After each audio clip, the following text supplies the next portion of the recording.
Assalamualaikum warahmatullahi wabarakatuh. Innal hamdalillah nahmaduhu wa nasta'inuhu wa nastaghfiruhu wa nastahdihi wa na'udzu billahi min shururi anfusina wa sayyiati a'malina may yahdihillahu fala mudilla lahu wa may yudlilhu fala hadiya lahu.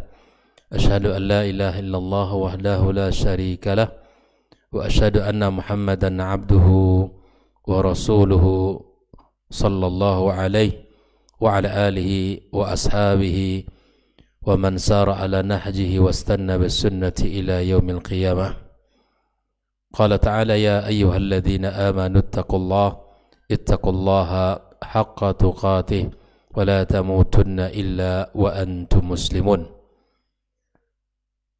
Amma ba'd fa inna asdaqal hadithi kitabullah wa khairal hadi Muhammadin sallallahu alaihi wasallam wa syarrul umuri muhdatsatuha wa kullu muhdatsatin bid'ah wa kullu bid'atin dhalalah wa kullu dhalalatin finnar.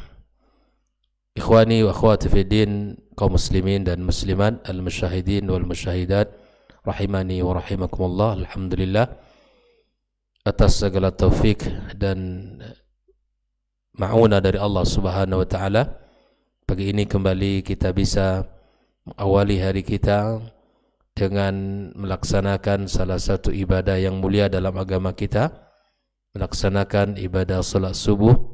Kemudian kita manfaatkan waktu dalam waktu yang singkat, insyaallah yang barakah, yang tidak lama kita duduk dalam majelis ini, waktu yang sangat indah di saat kita mengawali hari kita dengan kebaikan ilmu. Kita bisa duduk dalam majelis yang barakah ini. Kemudian kita mengucapkan salat dan salam untuk Nabi kita Muhammad sallallahu alaihi wasallam.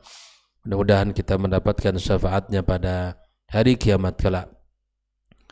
Ikhwani wa akhwati fi din, pagi ini kembali kita melanjutkan pembahasan kitab Al-Mulakhas fi Syarhi Kitab At-Tauhid karya Syekh Shalih Al-Fauzan. Pagi ini pada halaman yang ke-168 pada bab yang ke-20. Itu bab yang dibahas tentang atau yang membahas tentang kelanjutan daripada pembahasan sebelumnya. Itu babu ma jaa min at-taghlidhi fi man 'abadallaha 'inda qabri rajulin salih fa kaifa idza 'abadah. Bab yang datang menjelaskan tentang kerasnya sebuah larangan dan peringatan, ya, orang-orang yang menyembah Allah di kuburan orang soleh. Fa kaifa idza abada, dengan judul bab bagaimana kalau seandainya dia menyembah orang soleh itu, menyembah atau beribadah kepada Allah di kuburan orang soleh saja dilarang, apalagi menyembah orang soleh itu sendiri. Ikhwafillah, inilah bab yang dibawakan oleh Syekh Muhammad Ibn Abdul Wahab tentang sebab-sebab kufurnya manusia atau sebab-sebab di mana manusia terjerumus kepada kesyirikan. Pada bab yang ke-19, pada bab sebelumnya kita sudah bahas di antara sebab manusia kufur dan meninggalkan agama mereka adalah al-ghulu fi salihin, yaitu berlebih-lebihan di dalam menghormati dan mentazim orang saleh. Nah, pada bab yang ke-20 ini ikhwafillah, yaitu bab yang menjelaskan tentang kerasnya larangan, ya, tentang orang-orang yang menyembah Allah di kuburan orang saleh. Fa kaifa idza abada, apalagi dia menyembah orang soleh itu. Nah, di sini Syekh Muhammad Ibn Abdul Wahab membawakan sebuah hadis yang diriwayatkan oleh ibunda kita Aisyah radhiyallahu taala anha. Beliau menukilkan fi sahihi an Aisyah radhiyallahu taala anha, ya, anna Ummu Salamah, di mana Aisyah menceritakan Ummu Salamah zakarat li Rasulillah sallallahu alaihi wasallam, Ummu Salamah menceritakan kepada Rasul sallallahu alaihi wasallam kanisatan, sebuah gereja, ra'atha bi ardil Habasyah, yang dia lihat di negeri Habasyah. Gereja yang dia lihat di negeri Habasyah. Wa ma fiha minas suwar, dan menceritakan juga gambar-gambar yang terdapat di gereja itu. Jadi di gereja itu terdapat ya patung-patung, ya foto-foto dan gambar-gambar yang menghiasi gereja itu atau yang terdapat di dalam gereja tersebut. Faqal, maka Nabi sallallahu alaihi wasallam mengatakan, ulaika idza mata fihimur rajulus salih. Mereka itu ya apabila meninggal dari mereka orang-orang saleh dari mereka, awal abdus saleh atau hamba Allah yang saleh, banau ala qabrihi masjidan, lalu mereka membangun di atas kuburannya masjid, wasawwaru fihi tilkas suwar, lalu kemudian mereka membuat ya gambar-gambar. Ulaika syirarul khalqi indallah, dan mereka itu adalah ya, makhluk manusia yang terburuk di sisi Allah Subhanahu wa taala. Hadis ini riwayat Imam Bukhari dan Muslim dalam kitab sahih mereka, dan Imam Ahmad dalam kitab ya musnadnya. Naam, ikhwafillah. Lalu kemudian fahaulai jama'u baina fitnataini, mereka itu menggabungkan dua fitnah yang mereka gabungkan. Fitnah yang pertama fitnatil kubur, fitnah kubur atau fitnah beribadah di kuburan, wa fitnatut tamathil, dan kedua fitnah ya patung-patung. Jadi mereka ini melakukan dua kesalahan di sini ya, dan melakukan dua fitnah besar, fitnah kubur dan fitnah at-tamathil. Mari kita lihat bagaimana penjelasan hadis ini dari apa yang dijelaskan oleh Syekh Shalih Al-Fauzan di dalam kitab beliau ini. Dia mengawali dengan munasabatul babi li kitabit tauhid, ya, ketersesuaian antara bab dengan kitab tauhid. Hiya bayanu anna ibadatallahi 'indal qabri wasilatun ila syirkil munafi litauhid. Ya, di mana di dalam bab ini ikhwafillah dijelaskan tentang bahwa ibadah kepada Allah di sisi kuburan, ya, beribadah di kuburan, beribadah kepada Allah tapi di kuburan, ya, maka ini adalah sebagai wasilah untuk sampai ya orang kepada kesyirikan. Jadi wasilah mengantarkan orang kepada kesyirikan yang merupakan lawan daripada tauhid, bahkan menafikan tauhid itu sendiri. Kok bisa ada orang ibadah di kuburan gitu? Ya. Ibadah itu di masjid. Orang muslim ibadahnya di masjid, di rumah Allah Azza wa Jalla. Tapi ada di antara sebagian kaum muslimin ya, ingin beribadah kepada Allah Azza wa Jalla di kuburan orang-orang saleh. Ini pemahaman yang perlu kita luruskan. Ya. Maka di sini di antara bentuk kekeliruan yang dijelaskan oleh Syekh Muhammad Abdul Wahab dari hadis ini, bahwa hal yang dilakukan oleh seseorang ketika beribadah ya di dalam kepada Allah Azza wa Jalla, di dalam ketaatan kepada Allah, tapi dilakukan di sisi kuburan. Nah, di mana Ummu Salamah ini siapa? Di antara terjemah beliau ini adalah ya Ummul Mukminin Hindun binti Abi Umayyah al-Makhzumiyah al-Qurashiyah. Inilah beliau ibunda kita, matat sanata 62 tahun 62 Hijriyah radhiyallahu ta'ala anha. Dzakarat li rasuli ay fi maradi mauti. Ini Ummu Salamah menceritakan di saat beliau Nabi SAW sakit menjelang kematiannya ya. Sebuah kanisa itu dengan fathal kaf dengan kasran nun, ma'badun nasara. Kanisa tempat ibadah orang Nasrani. Masjid tempat ibadahnya orang Islam. Kanisa. Lalu Nabi mengatakan ulaik bi fathil kafi wa kasriha. Ulaika. Ar-rajulu salih atau al-'abdu salih di sini ay hadha wallahu a'lam syaq min ar-rawi. Ini ada sedikit keraguan dari rawi. Tilka suwar ay allati dzukirat Ummu Salamah. Disebutkan oleh Ummu Salamah bahwa di kanisa itu ada gambar-gambar patung. Makanya di masjid itu tidak boleh. Bahkan di rumah-rumah kita juga nggak boleh. Ya kan? Hal-hal yang seperti ini dihindari. Karena ada hadis Nabi SAW yang melarang untuk itu. Ya, fahaulai hadha min kalami Syekh al-Islam Ibn Taimiyah ya dzakarahu al-musannif katawdih li ma'na al-hadits. Ini fahaulai jama'u baina fitnataini, kata haulai di dalam penggalan kata yang terakhir itu bukan bagian dari apa yang disampaikan oleh Ummu Salamah, tapi ini adalah perkataan Syekhul Islam Ibn Taimiyah yang disebutkan oleh Syekh Muhammad Ibn Wahab, ya kan, untuk menjelaskan pembahasan ini. Fahaulai jama'u baina fitnata. Ini perkataan siapa? Ibn Taimiyah. Mereka ini mengumpulkan dua fitnah besar. Fitnatul kubur wa fitnatul tamathil.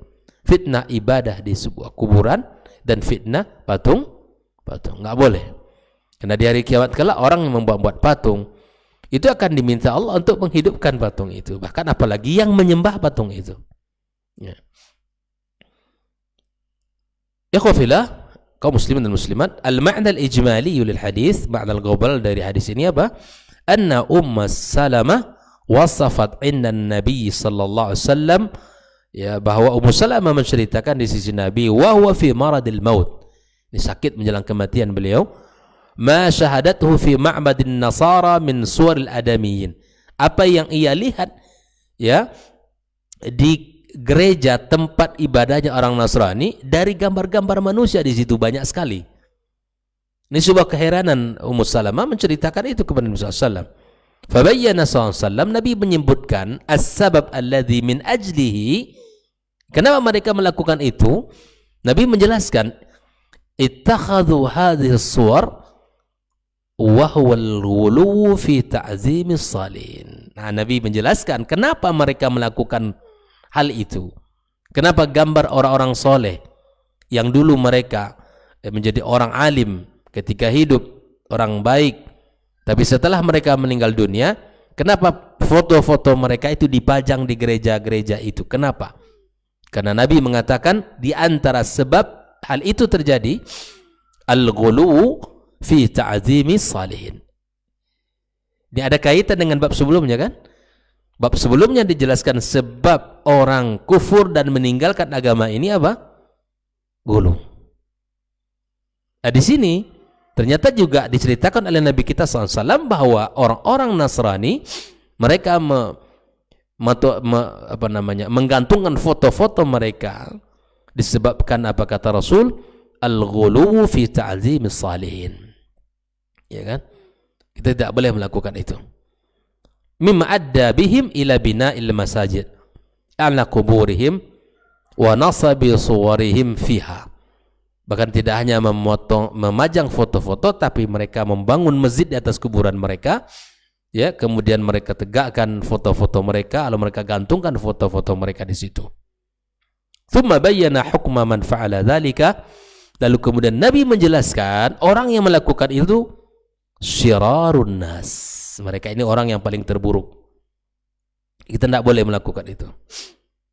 Li'annahum jama'u baina mahdhuraini fi hadzal sani' huma, karena mereka melakukan dua hal pelanggaran besar, yaitu fitnatul qubur bittikhadhiha masajid.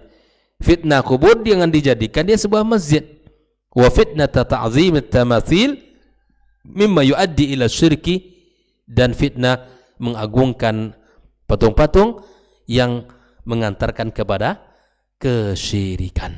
Inilah secara umum hadis ini memberikan penjelasan kepada kita tentang apa yang membuat mereka itu jatuh kepada kesyirikan, karena mereka yang melakukan hal yang tidak disyariatkan.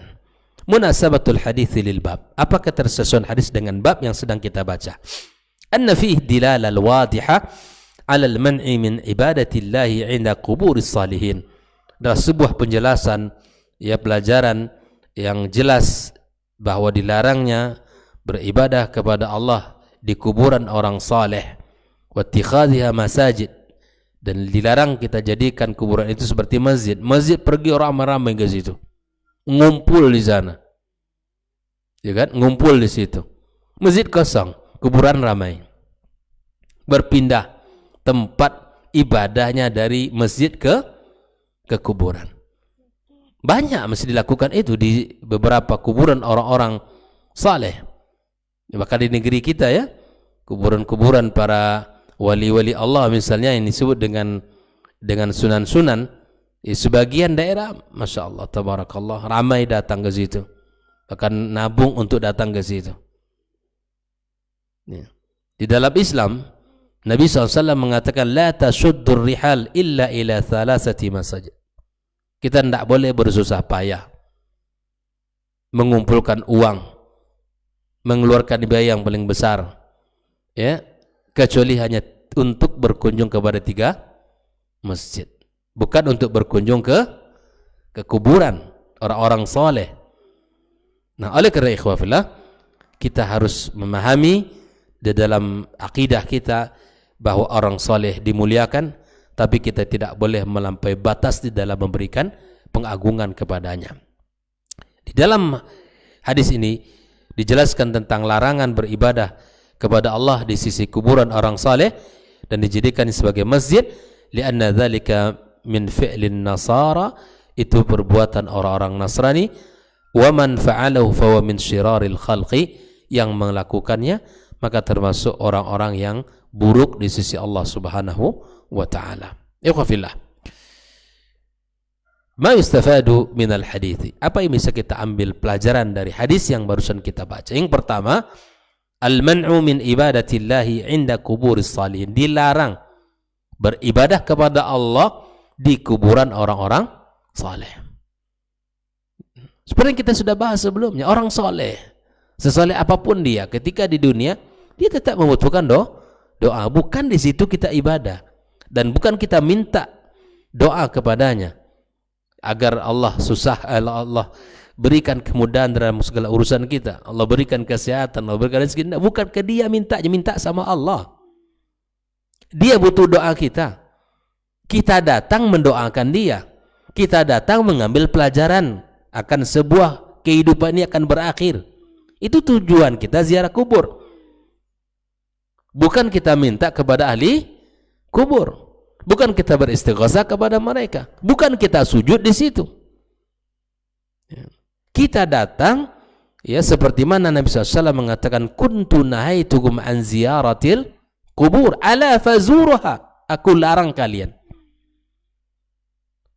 ziarah kubur, kata Nabi, ya, dulu aku larang kalian, ala fazura, dan sekarang, ya, datangilah, kunjungilah kubur itu. Ka'inna fa innaha tudzakirukum bil akhirah, karena kuburan itu apabila kita datang mengingatkan kita akan kehidupan akhirat kita. Itu satu tujuan kita. Yang kedua, mendoakan, ya, orang-orang ahli kubur yang sudah mendahului kita, doakan. Apabila dua hal ini boleh. Tapi apabila kita lakukan ke situ, datang kita salat di situ, sujud ke situ, walaupun niatnya sujudnya kepada Allah, ya kan, kemudian memintanya kepada Allah, tapi di situ dilarang untuk melakukan salat di kuburan-kuburan orang saleh. Kita datang, ucapkan salam, doakan, mintakan ampunan untuk dia. Ini boleh. Maka di sini pelajaran yang bisa kita ambil, dilarang kita beribadah kepada Allah di kuburan orang-orang saleh. Kenapa dilarang? Li'annahu wasilatun ila syirki, sarana yang bisa mengantarkan kita kepada kesyirikan. Wa huwa min fi'lin nasar, dan itu juga merupakan perbuatan orang-orang Nasrani. Tidak boleh kita lakukan. Ya kan? Kalau sujud kepada Allah di masjid selain kuburan, Di mana saja kita boleh sujud, boleh kita salat, ya asal tempat itu bersih dan tidak mengandung unsur-unsur kesyirikan di situ. Yang kedua, at-tahaddatsu amma yaf'aluhu al-kuffaru liyahdharuhu al-muslimun. Ya, kita bicara tentang apa yang dilakukan oleh orang kafir agar kita bisa menjauhinya dan bisa meninggalkannya. Gitu kan? Kesalahan ada sama mereka bisa kita bicarakan agar kita tidak melakukan. Ya, kita bicara penyimpangan-penyimpangan mereka agar kita terhindar. Ini apa yang diceritakan oleh Musalamah kepada Rasulullah adalah apa yang dilihatnya di negeri Habasyah. Gereja-gereja penuh dengan patung-patung dengan gambar-gambar orang soleh di situ. Lalu Nabi menyebutkannya. Ya. Makanya kita bertanya bukan hanya perkara yang baik-baik saja, tapi kita bertanya tentang perkara-perkara yang menyimpang agar kita terhindar dan terjauh daripada perbuatan itu. Yang ketiga, at-tahziru minat taswiri wa nasbis suwar. Kita dilarang untuk berfoto di dalam maksud di sini adalah kemudian menggambar dan kemudian menaruh dan menggantungkan gambar itu. Li'anna dzalika wasilatun ila syirki, karena itu wasilah menuju kepada kesyirikan. Ya, maka ikhwan fillah sekali lagi perlu kita berhati-hati dalam bab ini. Yang keempat, anna man bana masjidan 'inda qabri rajulin salihin, yang membangun masjid di sisi kuburan orang saleh, fahuwa min syiraril khalqi, dia termasuk orang yang paling buruk, wa in hasunat niyatuhu, walaupun niatnya baik. Jadi niat baik itu tidak cukup. Perbuatan itu menentukan. Niat antum apa, ya kan? Niatnya bagaimana dan perbuatannya apa? Niat saya baik, kenapa kamu tuh mencuri? Niat saya baik membantu orang miskin, boleh? Tidak boleh. Niat baik itu tidak bisa mentolerir, ya, membenarkan yang salah. Sama dalam perkara bid'ah juga begitu. Niatnya baik, zikir kepada Allah, menghidupkan ini dan taat kepada Allah, tapi perbuatannya tidak disyariatkan, boleh? Tidak boleh. Dan niat baik tidak cukup. Mesti dibuktikan dengan amalan yang disunnahkan Nabi SAW. Dalam perkara-perkara yang seperti ini kita pahami. Ya, seperti orang-orang yang melakukan, ya biasanya awal kan gambar-gambar dipajang. Niat kami untuk mengingat dia. Berterima kasih atas kebaikannya. Itu niat awalnya. Berganti generasi orang berilmu nanti dan memahami batasan-batasan, nanti kemudian datang generasi berikutnya yang tidak faham, masuklah di situ syaitan. Seperti mana kisah kehancuran dan kesyirikan yang dilakukan oleh kaum Nabi Nuh alaihi salam. Itulah keburukan yang ditimbulkan oleh patung-patung dan gambar-gambar itu.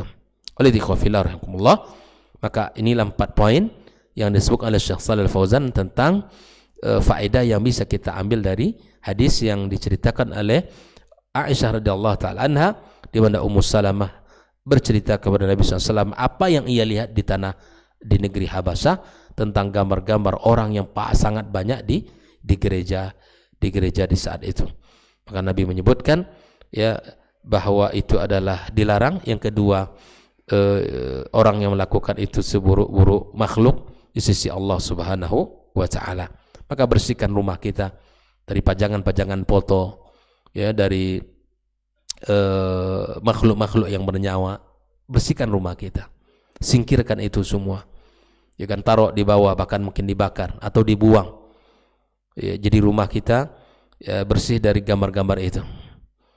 Kalaupun untuk kenangan, cukuplah di dalam album yang disimpan ataupun dalam handphone kita. Buatlah kenangan yang baik selain kenangan itu. Dengan kenangan amal saleh dan kenangan ketaatan itu jauh lebih utama. Karena ketika kita melakukan sesuatu lillah azza wajal dan itu menjadi sebuah keberkahan dan kebaikan, maka itulah yang akan bermanfaat bagi kita. Bahkan nanti di akhirat kelak yang akan kita kenang adalah kebaikan-kebaikan yang pernah kita lakukan. Maka dalam setiap kesempatan waktu, maka hasilkanlah sesuatu yang bermanfaat, sesuatu yang berguna dan sesuatu yang bisa dikenang kebaikannya, dan sesuatu yang bisa kita banggakan nanti di hari kiamat di hadapan Allah Subhanahu wa taala.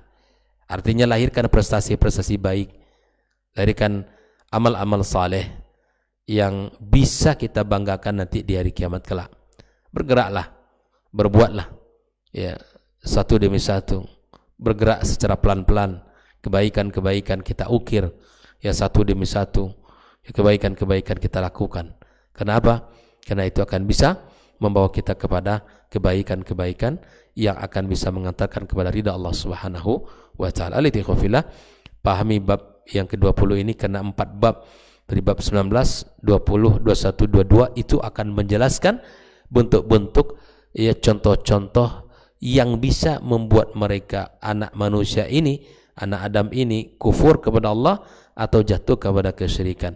Ini sudah 2 bab kita bahas. Bab yang ke-19 adalah al-ghulu fis salihin, sebab utamanya. Yang kedua di sini adalah beribadah kepada Allah di sisi atau di kuburan orang-orang saleh. Tinggalkan ini, ya. Dan ada beberapa dalil-dalil yang dibawakan oleh Syekh Muhammad bin Abdul Wahab di dalam, ya, penguatan daripada bab ini, ya, sebagai bukti bahwa dilarang kita beribadah di sisi kuburan orang saleh, karena itu adalah perbuatan buruk dan dibenci oleh Allah Subhanahu wa taala, dan bahkan menjatuhkan kita kepada sebuah kesyirikan di sisi Allah Subhanahu wa taala. Wallahu taala a'lam bissawab. Mudah-mudahan hadis ini bisa kita pahami dan bisa kita jadikan sebagai benteng kita agar kita tidak terjerumus kepada perbuatan-perbuatan yang dilarang oleh Nabi kita sallallahu alaihi wasallam. Maka akidah kita sesuatu yang mahal, ya, keyakinan kita sesuatu yang berharga, maka jagalah dan rawatlah akidah kita, ya, dari segala bentuk kesyirikan dan penyimpangan-penyimpangan. Wallahu ta'ala alam. Semoga Allah berikan kebaikan kepada kita semua, kepada anak dan keturunan kita, dan semoga Allah jaga kita dan keturunan kita dari segala bentuk penyimpangan dan kesyirikan, dan dari segala perbuatan yang dibenci oleh Allah Subhanahu wa ta'ala. Wa sallallahu ala nabiyyina Muhammadin wa ala alihi wa sahbihi ajma'in. Wa subhanakallahumma bihamdik asyhadu an la ilaha illa anta astaghfiruka wa atubu ilaik. Wassalamualaikum warahmatullahi wabarakatuh.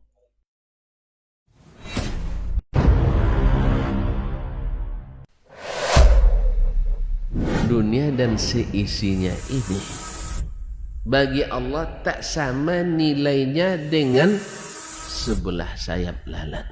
Barang siapa yang beramal untuk akhiratnya, Allah akan cukupkan baginya urusan dunia. Sayati zamanun 'alan nasi as-sabiru fihim qalqabit al-jamarah. Akan ada satu masa di akhir zaman yang berpegang teguh dengan agamanya seperti orang yang sedang memegang bara api.